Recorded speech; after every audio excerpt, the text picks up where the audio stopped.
حضرت موسیٰ علیہ السلام کو بنی اسرائیل نے کہا قالوا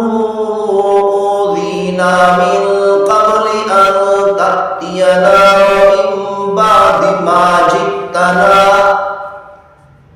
اے اللہ کے نبی، اے اللہ کے رسول، آپ کے تشریف لانے سے پہلے اور آپ کے تشریف لانے کے بعد فرعون نے ہم پر بڑے بڑے ظلم ڈھائے، فرعون نے ہمیں ظلم کی چکی کے اندر پیس کے رکھ دیا۔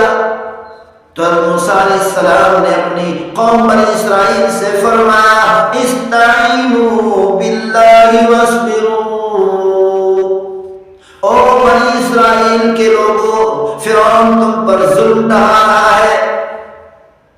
ظلم کی چکی کے اندر پیس رہا ہے، تم پر ظلم و ستم کر رہا ہے، اس نے تمہیں اپنا غلام بنا کے رکھا ہوا ہے۔ اللہ سے مدد طلب کرتے رہو، اس کے مظالم پر، اس کے ظلم و ستم پر صبر اختیار کرتے رہو۔ ان الارض للہ یورثها من یشاء من عبادہ، حضرت موسیٰ علیہ السلام نے فرمایا او بنی اسرائیل کے لوگوں، غور کر کے سن لو، اس زمین کا حقیقی مالک رب العالمین ہے، اس زمین کی تمام بادشاہتوں کا مالک اللہ تعالیٰ ہے، اس زمین کے تمام جائیدادوں کے مالک اللہ تعالیٰ ہے، اس زمین کے تمام سونا چاندی ہیرے جواہرات کا مالک، سارے مال و دولت کا مالک اللہ ہے، پوری کائنات کا مالک اللہ ہے، پوری کائنات کو پیدا کرنے والی ذات وہی ہے۔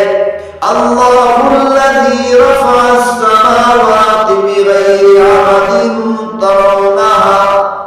الم نجعل الارض مہادا، اللہ تعالیٰ نے اس زمین کو بچھایا، اس زمین کو پیدا کرنے والا اور بچھانے والا پروردگار ہے۔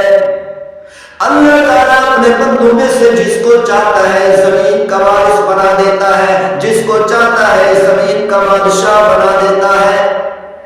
عَسَىٰ رَبُّكُمْ أَن يُهْلِكَ عَدُوَّكُمْ وَيَسْتَخْلِفَكُمْ فِي الْأَرْضِ، مجھے یقین ہے اگر تم نیکیاں کرتے رہے، اللہ کی عبادت کرتے رہے، گناہوں سے معافی مانگتے رہے، توبہ اور استغفار کرتے رہے، اللہ کی حمد و ثنا بیان کرتے رہے، مجھے یقین ہے کہ تمہارا پروردگار تمہارے دشمن کو تباہ و برباد کر کے رکھ دے گا، تمہارے دشمن کا زمین سے نام و نشان مٹا کر رکھ دے گا، تمہارے دشمن کو زمین سے ختم کر دے گا، اور اللہ تعالیٰ تمہارے دشمن کو تباہ اور برباد کر کے زمین کے اندر خلافت اور سلطنت اللہ تمہیں عطا کر دے گا۔ تو اللہ تعالیٰ نے قرآن مجید فرقان حمید میں ارشاد فرمایا وَنُرِيدُ أَن نَّمُنَّ عَلَى الَّذِينَ اسْتُضْعِفُوا فِي الْأَرْضِ، ہم نے چاہا کہ بنی اسرائیل پر احسان کر دیں، ہم نے چاہا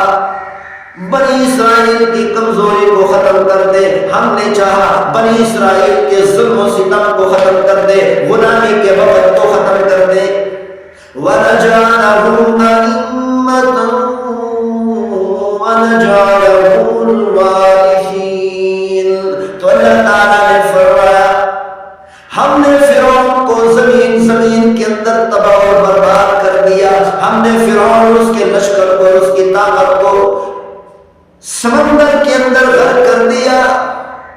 فرعون اور اس کے لشکر کا، اس کی حکومت کا، اس کی طاقت کا ہم نے زمین سے نام و نشان مٹا دیا۔ تو اللہ تعالیٰ نے فرمایا ہم نے چاہا ان کے دشمن کو ختم کر کے، ان کے دشمن کا خاتمہ کر کے، اس کی دشمن کے حکومت کا خاتمہ کر کے، سلطنت کا خاتمہ کر کے اس بنی اسرائیل کو بادشاہ بنا دے، اس زمین کا وارث بنا دے اور سلطان اور بادشاہ بنا دے۔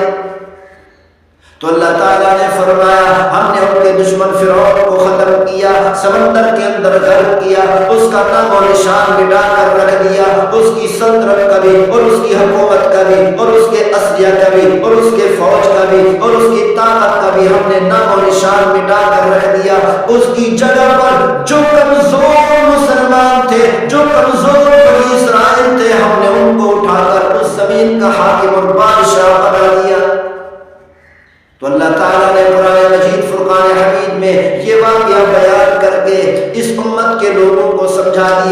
سبق دے دیا۔ او میرے محبوب صلی اللہ علیہ وسلم کی امت کے لوگوں، اگر کبھی تمہیں پریشانی ہو، تم پر ظلم و ستم ہو، تمہیں غلام بنا لیا جائے، تم پر ظلم و ستم ڈھایا جائے، تم پر مظالم کے پہاڑ توڑے جائے، تو پھر خیال کرنا، ایسے کرنا جیسے بنی اسرائیل نے کیا، ایسے کرنا جیسے حضرت موسیٰ علیہ السلام نے بنی اسرائیل کو سبق دیا، استعینوا باللہ واصبروا۔ تو اللہ تعالیٰ نے فرمایا تم ظلم پر صبر کرتے رہنا، مظالم پر صبر کرتے رہنا، پریشانیوں پر صبر کرتے رہنا، مصیبتوں پر صبر کرتے رہنا، اور اللہ تعالیٰ سے مدد طلب کرتے رہنا، اللہ کی عبادت کرتے رہنا، اللہ کے حمد و ثنا کا بیان کرتے رہنا، تلاوت کرتے رہنا، تہجد پڑھتے رہنا، گناہوں سے معافی مانگتے رہنا، اللہ کو سجدے کرتے رہنا۔ تو پھر ایک وقت آئے گا میں تمہیں تمہارے دشمنوں کو ختم کر کے، تمہارے دشمنوں کو ہلاک کر کے، تمہارے دشمنوں کا خاتمہ کر کے، ان کی حکومت کا نام و نشان مٹا کر تمہیں دنیا کا بادشاہ بنا دوں